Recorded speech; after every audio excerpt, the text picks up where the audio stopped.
नमस्कार साथियों, स्वागत है आप सभी का एक बार फिर से जीएस फाउंडेशन यूट्यूब चैनल पर। दोस्तों, काफ़ी दिनों से मेरी वीडियो नहीं आ रही थी, काफ़ी मैं बिजी चल रहा था। तो आज 4 दिन के बाद मैं वीडियो अपलोड कर रहा हूं। दोस्तों, आज का हमारा सेशन रहने वाला है इकोनॉमिक्स का, और इकोनॉमिक्स के मोस्ट इंपॉर्टेंट 25 एमसीक्यू यहाँ डिस्कस करेंगे।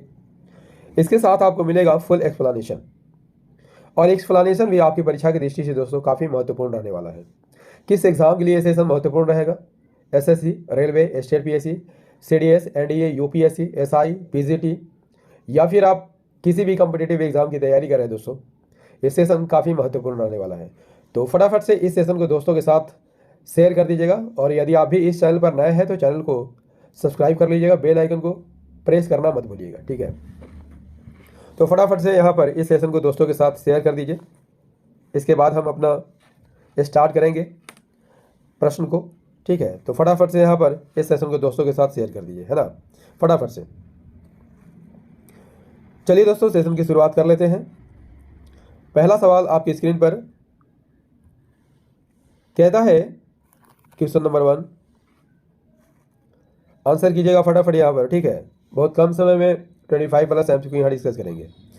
कहता है कि ऐसी अर्थव्यवस्था को क्या कहते हैं जिसका शेष विश्व से कोई संबंध नहीं होता? ऐसी अर्थव्यवस्था को क्या कहते हैं जिसका शेष विश्व से कोई संबंध नहीं होता? यहाँ पर सही आंसर क्या हो जाएगा दोस्तों? फटाफट से कीजिएगा, है ना, फटाफट से यहाँ पर आंसर को करते चलिएगा। ऐसी अर्थव्यवस्था को क्या कहते हैं जिसका शेष विश्व से कोई संबंध नहीं होता? Option number B is the correct one, that is समृद्ध या बंद अर्थव्यवस्था।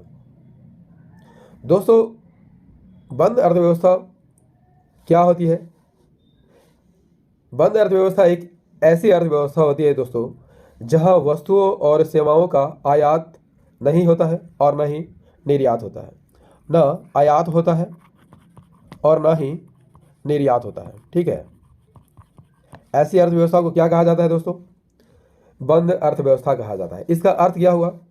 इसका अर्थ होता है कि वह अर्थव्यवस्था आत्मनिर्भर है, ठीक है, और उसका बाहरी अर्थव्यवस्था से कोई लेना देना नहीं है। ऐसी अर्थव्यवस्था का एकमात्र उद्देश्य क्या होता है? देश की सीमा के भीतर जो घरेलू उपभोक्ता है दोस्तों, उसकी ज़रूरतों को पूरा करना ही इसका मुख्य उद्देश्य होता है, ठीक है। सारी बातें क्लियर हो गई ना? चलिए देखते हैं अगला सवाल।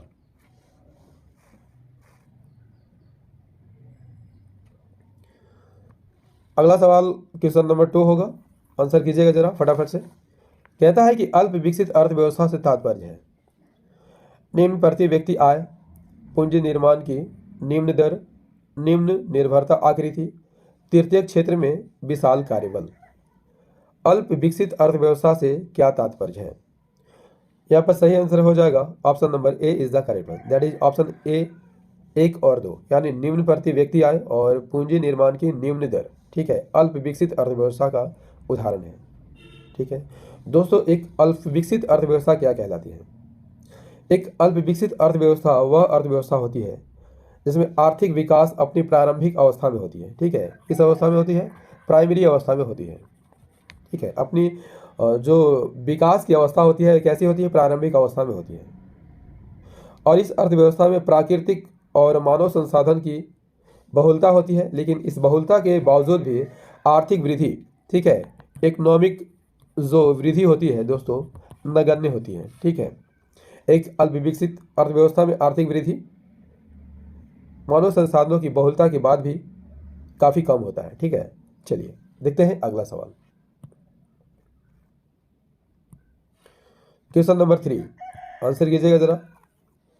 कहता है कि निम्नलिखित में से किसके द्वारा भ्रष्टाचार से लड़ाई के लिए नागरिकों की मार्गदर्शिका निकाली गई है? आंसर कीजिएगा जरा फटाफट से। निम्नलिखित में किसके द्वारा भ्रष्टाचार से लड़ाई के लिए नागरिकों की मार्गदर्शिका निकाली गई? आंसर कीजिएगा जरा। Answer is the option number C, that is केंद्रीय सतर्कता आयोग। केंद्रीय सतर्कता आयोग की बात कर लेते हैं दोस्तों। तो इसकी स्थापना कब होती है? 1964 में इसकी स्थापना होती है। कब होती है? 1964 में इसकी स्थापना होती है। किसके सिफारिश पर? भ्रष्टाचार निवारण समिति की सिफारिश पर, ठीक है। और भ्रष्टाचार निवारण समिति की अध्यक्षता कौन करते हैं? के संथानम के अध्यक्षता में इसका गठन किया गया था।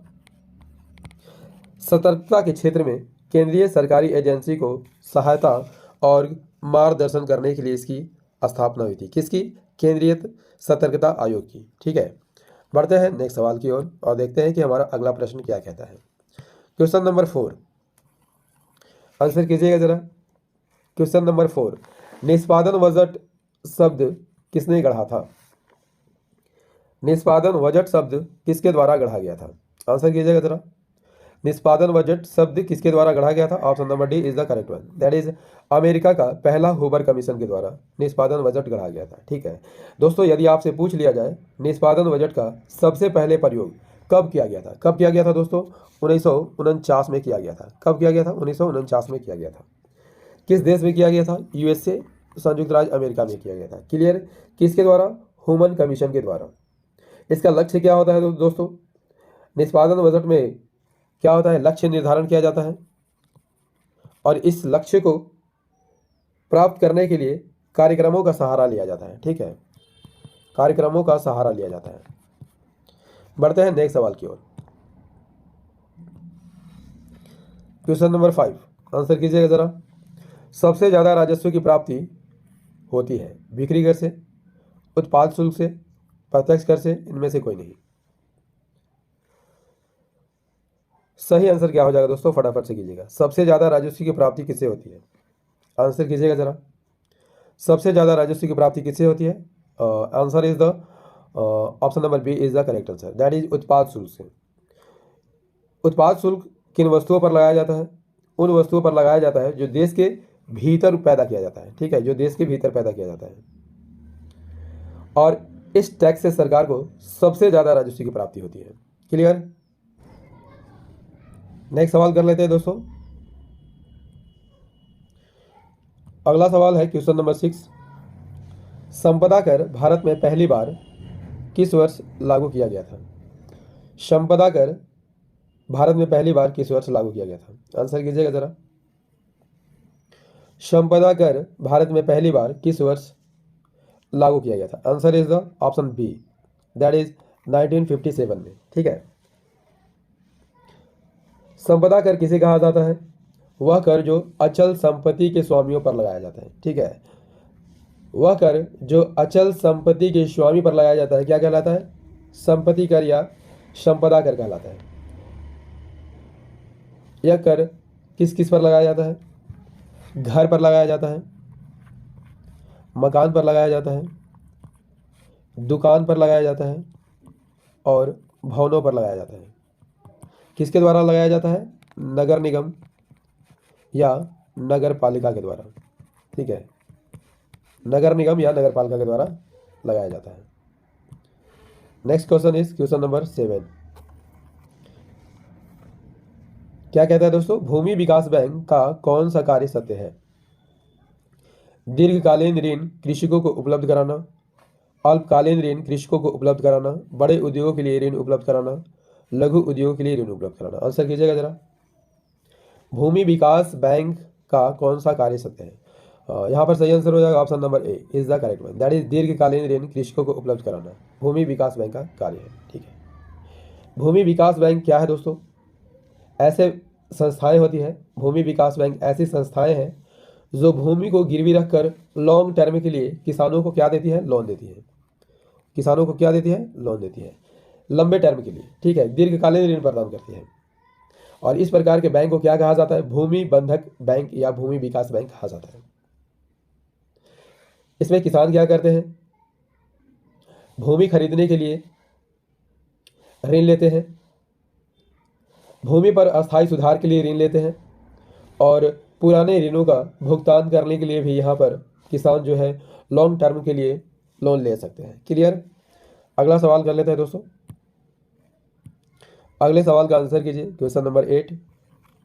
मुद्रास्फीति से बाजार में चीज़ें क्या होती है? सस्ती हो जाती है, महंगी हो जाती है, बिल्कुल नहीं मिलती है, प्रचुरता से मिलती है। आंसर कीजिएगा जरा। मुद्रास्फीति से बाजार में चीज़ें क्या होती है? Option number B is the correct one, that is महंगी हो जाती है। मुद्रास्फीति से बाजार में चीज़ें क्या हो जाती है? महंगी हो जाती है।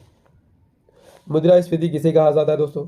जब अर्थव्यवस्था में वस्तु वस्तु और सेवाओं के मूल्य में वृद्धि हो जाती है तो इसे क्या कहा जाता है? मुद्रास्फीति कहा जाता है, इन्फ्लेशन कहा जाता है। इसमें क्या होता है? लोगों की क्रय शक्ति क्या होती है? क्रय शक्ति क्या होती है दोस्तों? घट जाती है। ठीक है, परचेजिंग पावर जो है क्या होती है? घट जाती है। दोस्तों मान लिया जाए कि किसी वस्तु की कीमत 100 रुपया है और क्रय शक्ति, किसी व्यक्ति की क्रय शक्ति 100 रुपया है। ठीक है, और अब जो है वस्तु की कीमत 200 रुपया हो जाती है, तो क्या ये व्यक्ति जो है इस वस्तु को ले पाएगा? नहीं ले पाएगा। यानी इसकी क्रय शक्ति क्या हो गई? घट गई, और वस्तु के मूल्य में क्या हो गई? वृद्धि हो गई। इसे ही क्या कहा जाता है दोस्तों? मुद्रास्फीति कहा जाता है। ठीक है, जब लोगों की क्रय शक्ति घट जाती है तो क्या कहा जाता है? मुद्रास्फीति कहा जाता है। दोस्तों मुद्रास्फीति का और एक कारण है, जब मुद्रा आपूर्ति ज़्यादा होती है, जब बाजार में मुद्रा ज़्यादा आ जाती है, ठीक है, तो लोगों के बीच कंपटीशन बढ़ जाता है। ठीक है, इसके कारण भी वस्तु का मूल्य क्या हो जाता है? बढ़ जाता है, मुद्रास्फीति आ जाती है। ठीक है, और यह देखा गया है कि जो देश जो है मुद्रा को अधिक छापते हैं वहाँ पर महंगाई भी अधिक होती है। तो सारी बातें क्लियर हो गई हुई दोस्तों। नेक्स्ट सवाल कर लेते हैं। Next question is question number 9। कहता है सरकार ने बीमा व्यवसाय के नियमन के लिए किसका गठन किया है? सेबी का, भारतीय रिजर्व बैंक का, साधारण बीमा निगम का? आंसर कीजिएगा जरा। सरकार ने बीमा व्यवसाय के निष्पादन के लिए किसका गठन किया है? आंसर कीजिएगा जरा फटाफट। सरकार ने बीमा व्यवसाय के नियमन के लिए किसका गठन किया है? Option number C is the correct one, that is बीमा नियमन एवं विकास प्राधिकरण का। ठीक है, बीमा नियामक और विकास प्राधिकरण यानी IRDA। IRDA का फुल फॉर्म क्या होता है दोस्तों? Insurance regulatory and development authority. IRDA का फुल फॉर्म क्या होता है? Insurance regulatory and development authority. यह भारत सरकार का एक प्राधिकरण है। इसका उद्देश्य क्या है दोस्तों? बीमा की पॉलिसी धारकों के हितों की रक्षा करना, बीमा उद्योगों का विनियमन करना, समर्थन करना और आकस्मिक मामलों पर विचार करना इसका मुख्य उद्देश्य है। ठीक है, इसका मुख्यालय कहाँ है? इसका मुख्यालय कहाँ है दोस्तों? हैदराबाद में है। इसका मुख्यालय कहाँ है? हैदराबाद में है। इसकी स्थापना किसके द्वारा हुई है? संसद के द्वारा हुई है। कब हुई है? 1999 में हुई है। ठीक है, सारी बातें क्लियर हो गई ना? देखते हैं अगला सवाल। नेक्स्ट सवाल इज क्वेश्चन नंबर 10। भारत की प्रमुख खाद्य फसल कौन है? आंसर कीजिएगा जरा। भारत की प्रमुख खाद्य फसल कौन है? Answer will be option number ए, चावल भारत की प्रमुख खाद्य फसल है। दोस्तों यदि आपसे पूछ लिया जाए कि सबसे ज़्यादा चावल विश्व में कौन सा देश करता है? कौन सा देश करता है? चीन करता है। ठीक है, विश्व का 39% यह उत्पादित करता है। भारत दूसरे नंबर पर आता है और विश्व के कुल उत्पादन का 20% यह उत्पादित करता है। इंडोनेशिया चौथे स्थान पर आता है। इंडोनेशिया कितने नंबर पर आता है? इंडोनेशिया चौथे नंबर पर आता है, जो विश्व के कुल उत्पादन का 8% उत्पादित करता है। Question number 10। भारत की प्रमुख खाद्य फसल कौन है? भारत की प्रमुख खाद्य फसल कौन है? आंसर कीजिएगा जरा। भारत की प्रमुख खाद्य फसल option number A is the correct one, that is चावल है। दोस्तों यदि आपसे पूछ लिया जाए कि चावल का सबसे अधिक उत्पादन कौन सा देश करता है? चीन करता है। कौन करता है? चीन करता है। विश्व के कुल उत्पादन का 33% चीन उत्पादित करता है। क्लियर है? भारत विश्व के कुल उत्पादन का 20% उत्पादन करता है और यह दूसरे नंबर पर आता है। इंडोनेशिया विश्व के कुल उत्पादन का 8% करता है और यह तीसरे नंबर पर आता है। बांग्लादेश की बात कर लेते हैं तो विश्व के कुल उत्पादन का 4% करता है और यह चौथे नंबर पर आता है। दोस्तों यदि राज्य की बात कर लेते हैं तो कौन सा राज्य चावल का सबसे अधिक उत्पादन करता है? वेस्ट बंगाल। इसके बाद आंध्र प्रदेश, इसके बाद यूपी। क्लियर? बढ़ते हैं नेक्स्ट सवाल की ओर। क्वेश्चन नंबर 11 कहता है कि हरित क्रांति शब्द के प्रतिपादक कौन है? हरित क्रांति शब्द के प्रतिपादक कौन है? Answer is the option number B, William Gaud. हरित क्रांति शब्द के प्रतिपादक कौन है? विलियम गैंड है। क्लियर दोस्तों, यदि हरित क्रांति की बात कर लेते हैं तो इसका उद्देश्य क्या है? कृषि के क्षेत्र में रसायन और बीज का प्रयोग करके कृषि के अत्यधिक उत्पादन को बढ़ाना ही हरित क्रांति का उद्देश्य है। हरित क्रांति के पिता कौन है दोस्तों? हरित क्रांति के पिता नॉर्मन बोरलॉन्ग को कहा जाता है। लेकिन यदि आपसे पूछ ले कि भारत में हरित क्रांति के जनक कौन थे? MS स्वामीनाथन थे। ठीक है। और उस समय के जो कृषि एवं खाद्य मंत्री थे बाबू जगजीवन राम को हरित क्रांति का क्या माना जाता है? प्रणेता माना जाता है। ठीक है। किसे माना जाता है? जगजीवन राम को माना जाता है। नेक्स्ट सवाल कर लेते हैं दोस्तों। क्वेश्चन नंबर 12 कहता है कि मूंगफली उत्पादन में कौन सा राज्य अग्रणी है? आंसर कीजिएगा जरा। मूंगफली उत्पादन में कौन सा राज्य अग्रणी है? Answer will be the option A, Gujarat राज्य मूंगफली उत्पादन में सबसे अग्रणी है। क्लियर। मूंगफली की बात कर लेते हैं दोस्तों, तो कौन सी फसल है? ये तिलहन की फसल होती है। तिलहन की फसल है। मूंगफली में प्रोटीन की मात्रा सबसे अधिक होती है। कितनी अधिक होती है? 25%। मूंगफली में प्रोटीन की मात्रा 25% पाई जाती है। Clear. Next one, question number 13 answer कीजिएगा जरा। इनमें से कौन सा राज्य ग्रामीण रोजगार गारंटी योजना के तहत भारत में रोजगार प्रदान करने में सबसे आगे है, यानी सर्वप्रथम है? इनमें कौन सा राज्य ग्रामीण रोजगार गारंटी योजना के तहत भारत में रोजगार प्रदान करने में सर्वप्रथम है? Answer is the option D, Madhya Pradesh रोजगार प्रदान करने में सबसे आगे है। दोस्तों, यदि आपसे पूछ लिया जाए कि ग्रामीण रोजगार गारंटी योजना कब शुरू की गई थी? 2 फरवरी 2006 को शुरू की गई थी। क्लियर। किस अधिनियम के द्वारा इसकी शुरुआत की गई थी? राष्ट्रीय ग्रामीण रोजगार गारंटी अधिनियम 2005 के तहत इसकी शुरुआत की गई थी। क्लियर। इसका उद्देश्य क्या है? ग्रामीण क्षेत्रों में परिवारों की आजीविका सुरक्षा को बढ़ाना इसका प्रमुख उद्देश्य है। एक वित्तीय वर्ष में कितने दिनों का रोजगार इसमें मिलता है? 100 दिनों का रोजगार इसमें मिलता है। और यह जो रोजगार मिलता है कितनी सीमा के अंदर मिलता है? 5 किलोमीटर के भीतर मिलता है। 5 किलो के भीतर मिलता है। ठीक है। और इसमें 15 दिन के भीतर मजदूरी का भुगतान कर देना आवश्यक होता है। इसका 90% जो है केंद्र सरकार वहन करता है। केंद्र सरकार 90% और मात्र 10% राज्य सरकार वहन करती है। क्लियर। पहले चरण में इसे कितने जिलों में लागू किया गया था? 200 जिलों में लागू किया गया था, जो कि अत्यंत पिछड़े हुए जिले थे। लेकिन दूसरा चरण 2007-8 में स्टार्ट होता है और इसमें 130 जिलों को शामिल कर लिया जाता है। 2009 में इसका नाम बदल दिया जाता है और क्या कर दिया जाता है दोस्तों? इसका नाम बदल के महात्मा गांधी राष्ट्रीय ग्रामीण रोजगार गारंटी योजना कर दिया जाता है। सारी बातें क्लियर हो गई होगी। बढ़ते हैं नेक्स्ट सवाल की ओर। क्वेश्चन नंबर 14 आंसर कीजिएगा जरा।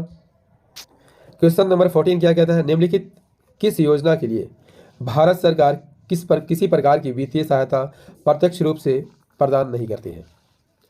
किस योजना के लिए भारत सरकार किसी प्रकार की वित्तीय सहायता प्रत्यक्ष रूप से प्रदान नहीं करती है? आंसर कीजिएगा जरा। यहां पर सही आंसर क्या हो जाएगा? फटाफट से कीजिए।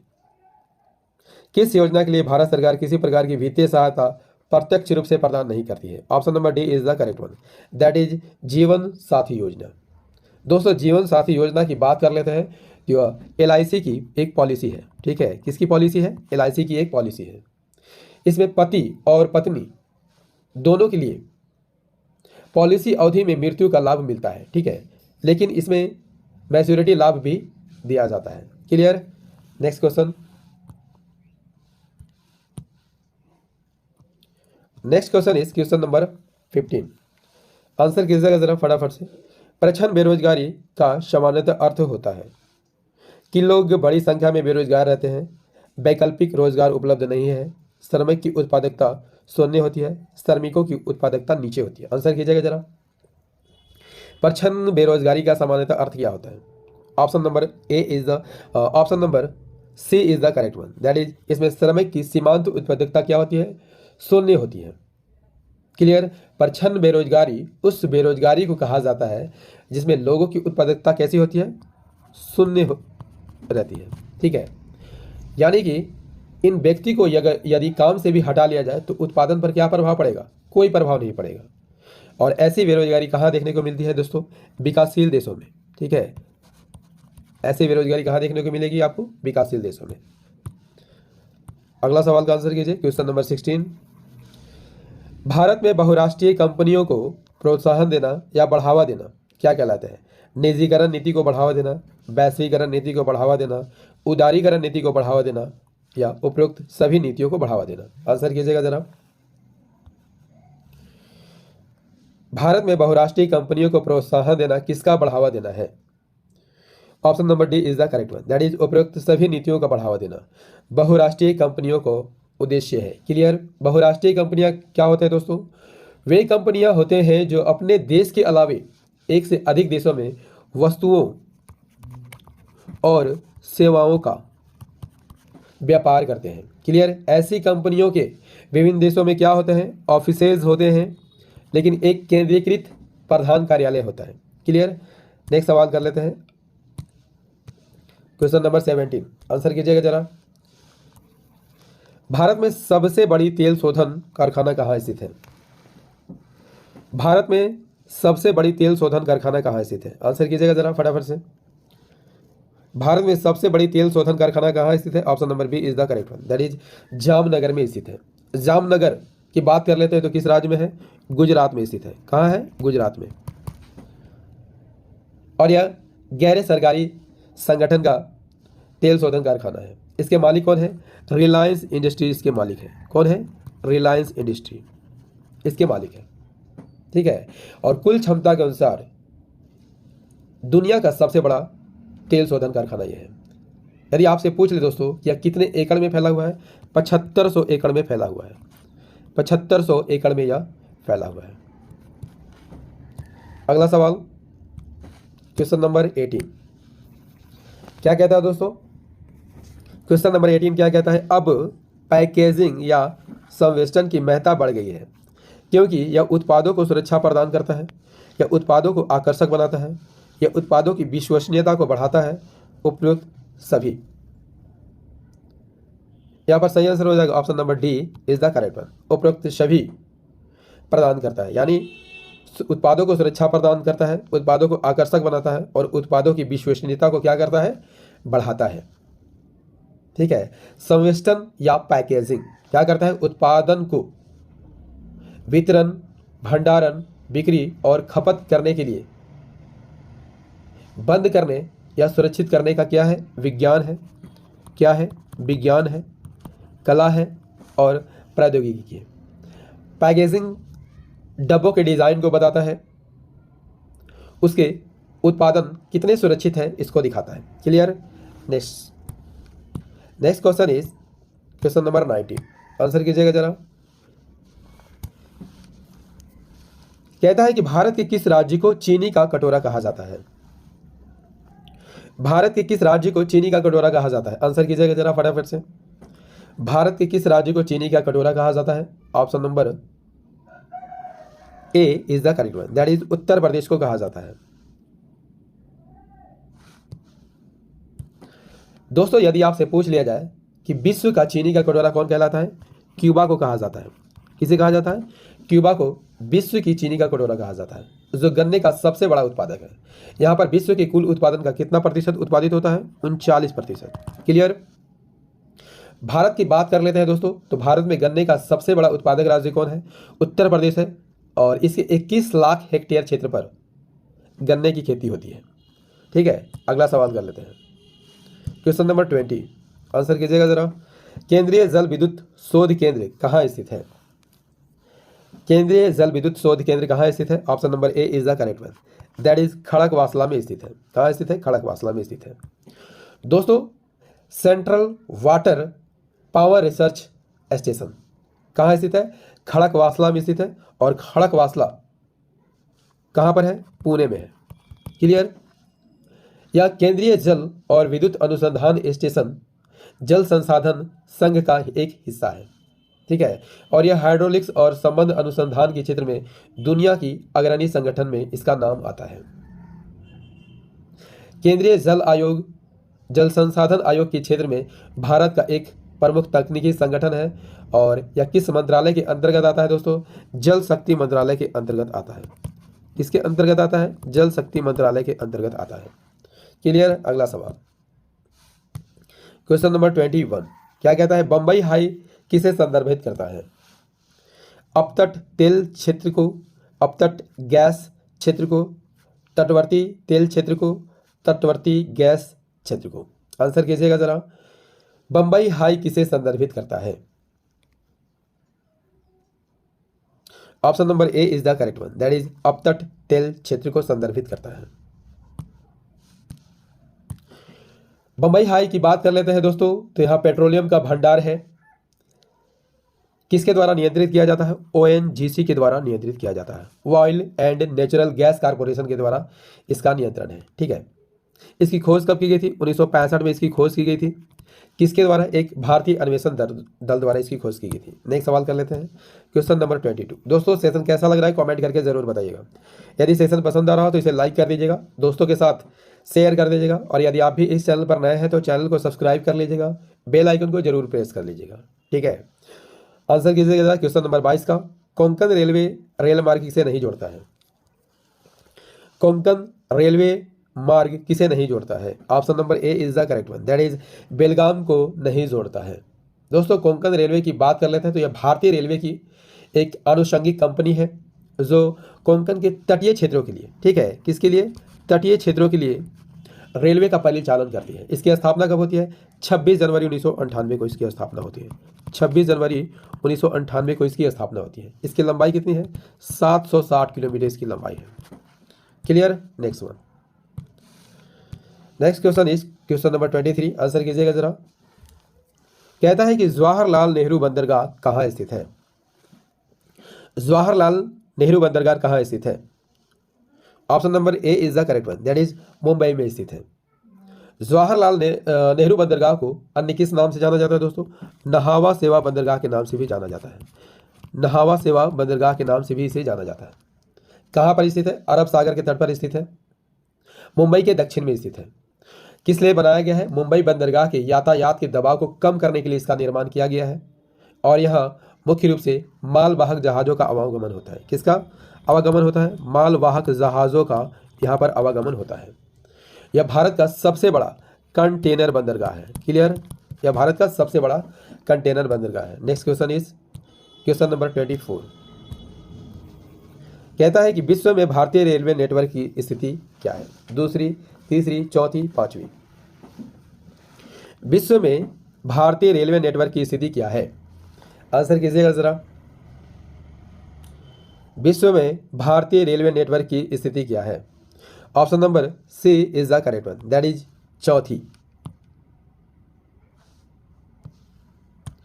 भारत का रेलवे नेटवर्क यदि आपसे पूछ लिया जाए दोस्तों कितने किलोमीटर की है? 65,000 किलोमीटर की है। 65,000 किलोमीटर की है। दोस्तों 2013 में भारतीय रेलवे ने करीब 8 अरब यात्रियों की सेवाएं दी है, जो दुनिया में सबसे अधिक है। दूसरी ओर माल ढुलाई की बात कर लेते हैं तो भारत में करीब 1.01 मिलियन टन के साथ भारत कितने नंबर पर आता है? चौथे नंबर पर आता है, ठीक है। इस सेशन का अंतिम प्रश्न कर लेते हैं दोस्तों, क्वेश्चन नंबर 25 क्या कहता है? कहता है कि विश्व में इंटरनेट उपभोक्ताओं का सर्वाधिक संख्या किस देश में है? Very very important question for your exam. विश्व में इंटरनेट उपभोक्ताओं का सर्वाधिक संख्या किस देश में है? Option number B is the correct one, that is चीन में है। कहाँ पर है? चीन में है। दूसरे नंबर पर इंडिया का स्थान आता है, ठीक है। दूसरे नंबर पर इंडिया का स्थान आता है। यहाँ पर इंटरनेट उपभोक्ता लगभग कितने हैं? 62 करोड़ 13 लाख, ठीक है। यूनाइटेड स्टेट अमेरिका कितने नंबर पर आता है? तीसरे नंबर पर आता है। और यहाँ इंटरनेट उपभोक्ता कितने हैं? लगभग 24 करोड़, ठीक है। और चौथे नंबर पर ब्राज़ील का नाम आता है, और यहाँ इंटरनेट उपभोक्ता लगभग 14 करोड़ है। क्लियर? दोस्तों इकोनॉमिक्स का ये सेशन आपको कैसा लगा? उम्मीद करता हूँ अच्छा लगा होगा। यदि सेशन अच्छा लगा होगा तो सेशन को लाइक कर दीजिएगा, दोस्तों के साथ शेयर कर दीजिएगा, और यदि आप भी इस चैनल पर नए हैं तो चैनल को सब्सक्राइब करके बेल आइकन को प्रेस जरूर कर लीजिएगा दोस्तों। और याद रखिएगा मेरी वीडियो रोटेशन वाइज आती है, जो history, geography, polity, economics, science और सामान्य ज्ञान से संबंधित होती है। तो मिलते हैं अगले सेशन में विज्ञान के प्रश्नों के साथ। जय हिंद, धन्यवाद।